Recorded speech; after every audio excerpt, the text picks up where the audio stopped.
Hey, this is Cheryl back with you from Farmhouse Frugally, and today I have 5 simple trash to treasure flips for you because I am working on this large piece of furniture that I got for free at the dump, and it's going to take me a little while, so I thought I'd pop on with some easy ones. This first one you might remember in the most recent dump haul.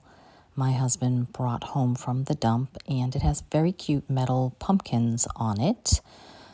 But in excess, I believe there are 8 of them. And so the first thing that I did was to go ahead and remove them because they will be cute in a future fall project, I'm sure, or several projects. Now, this is a basket you could pretty much get at any Goodwill or yard sale. Easy enough for a thrift flip if you want to do something similar. Of course, once I removed the pumpkins, I did have to take a little bit of wood filler and fill those holes. Now, I really like the natural color tone of this basket. I am, however, not really much of a fan of the flowers or the reddish tone.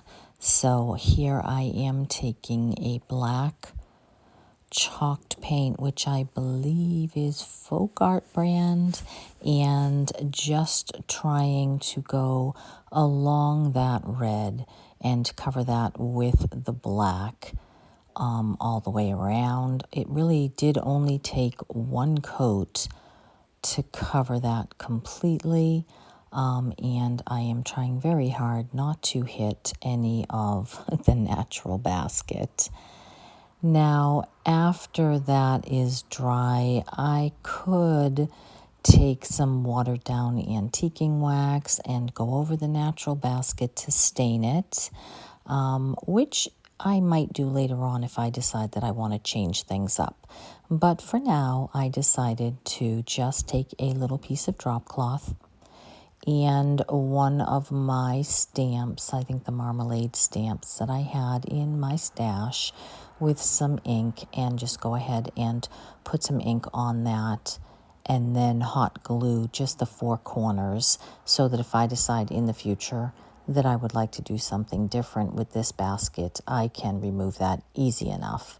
But for now, it gives it a little bit of something to dress it up a bit. And once I get that on there nice and snug, then I had gone into my ribbon stash and I found just a small piece of black and white gingham check ribbon that I had already cut to size. So I just went ahead and added that to one of the corners, I guess you would say, or edges of the basket handle.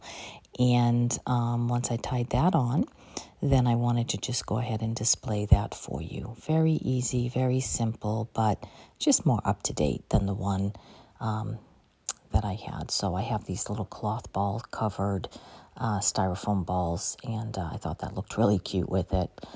So that is simple, easy fix, and updated farmhouse look that you can do for probably under $1, under $1.50 if you can get a basket pretty cheaply.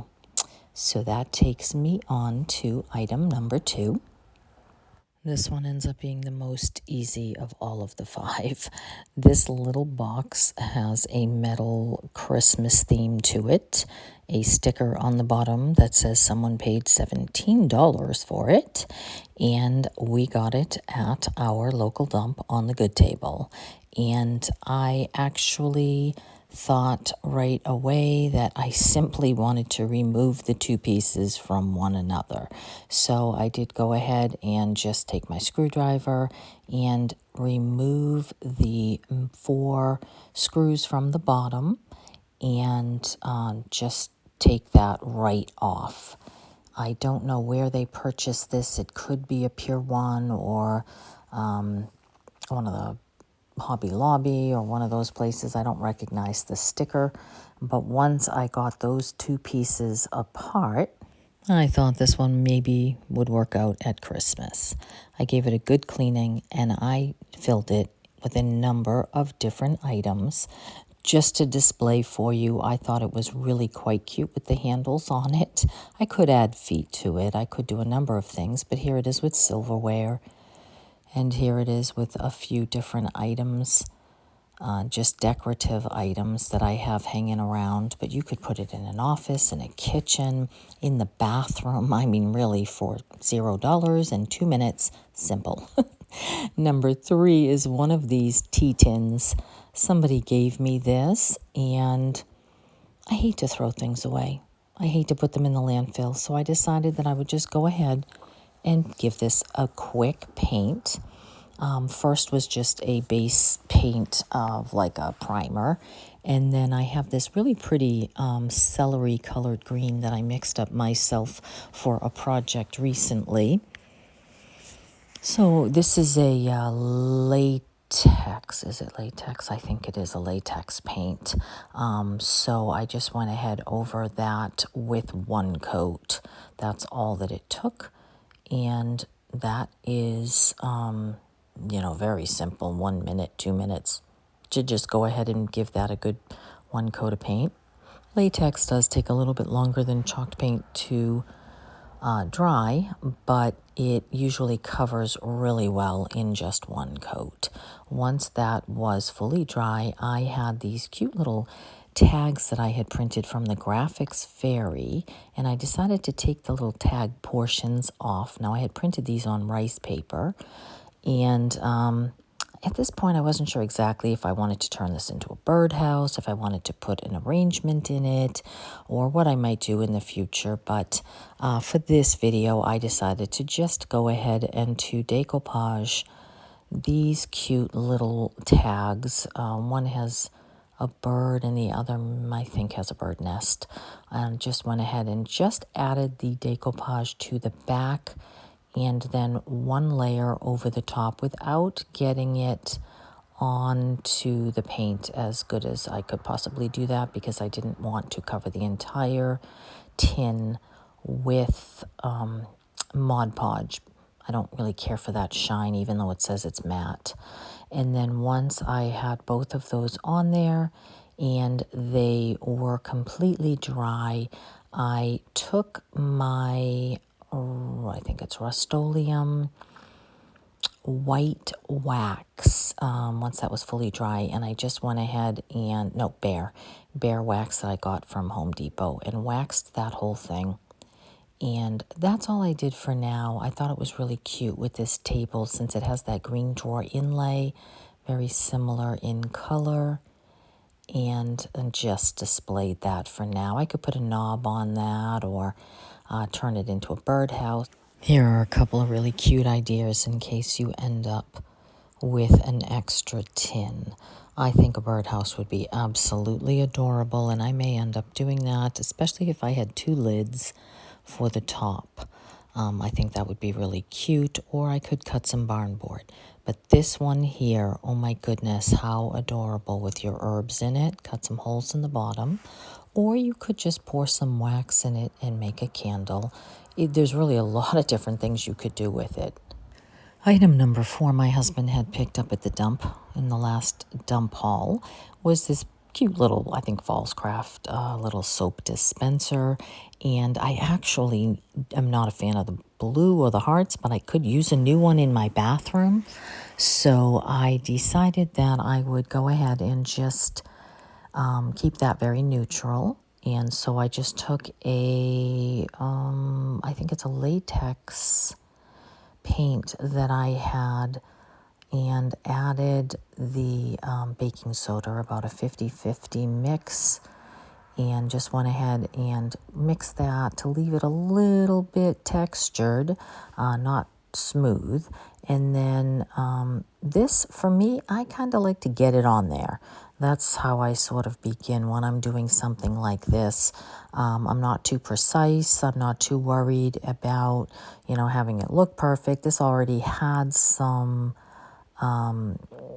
striations or, texture around it to begin with.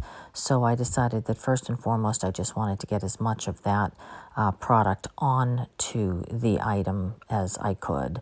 And then once that I had that on there, one good coat fully covered, then I went ahead and just took my brush and just kind of spun the Lazy Susan around and took some of that product off to get it a little bit more, a little less textured and a little more even. And then assuming that I was going to have to go ahead and put a second coat on. Oftentimes with the second coat, you just need the paint itself and not the baking soda mixture, unless you're looking for something really thick. And sometimes I dab it on if I want it real textured. Now I had this apple my sister-in-law had given me and some extra paint, so I decided to just go ahead and do that while I was at it. When they would dry, I sprayed them with the Rust-Oleum matte finish, and that's it. They came out so cute and actually really what I needed in my bathroom. So that takes me on to item number 5. I already had this clock, and it has been hanging in my living room for many years. It's nothing special, just a paper face, and it had some marks on it. And I'm trying to lighten up my living room, taking away some of the darker colors and keeping it more neutral. So I decided to give it a good cleaning and then take this color this is a latex paint I had gotten at the dump, a number of them. And I wasn't sure if I was going to like it or not, but this color matched the table in my living room.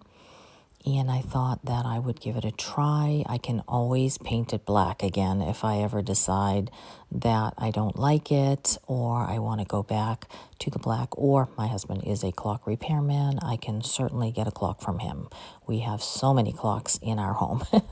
But I do like a round clock, and I did like the location of it and even the coloring in with the other items that I had in the living room. So I thought it was worth keeping. I don't recall where I got it. I didn't pay much for it at all, I'm sure. And I think that it only took one coat of this latex paint to cover it. Once I was done, I did take a antibacterial wipe just to go around and get it off the glass, but I did decide to hit it in a couple of places to distress, kind of a wet distress, just to show a little bit of the black coming through. And that's all I did. I'm telling you, these were simple flips, but I like the way it looks with the lamp, and I like the way it looks with that table and the things that I have on it. And I just really wanted to eliminate the black since I'm not really using many dark colors right now. And if you stayed with me to the end, you get to see my precious granddaughter, Anya, who was born on Saturday, 6 pounds, 12 ounces, 22 inches long, and she is perfect. I can't wait to meet her tonight. Stay tuned for that gorgeous piece of furniture that I will be working on over the next week or two. Thanks for stopping by. I will see you in the next one. Take care.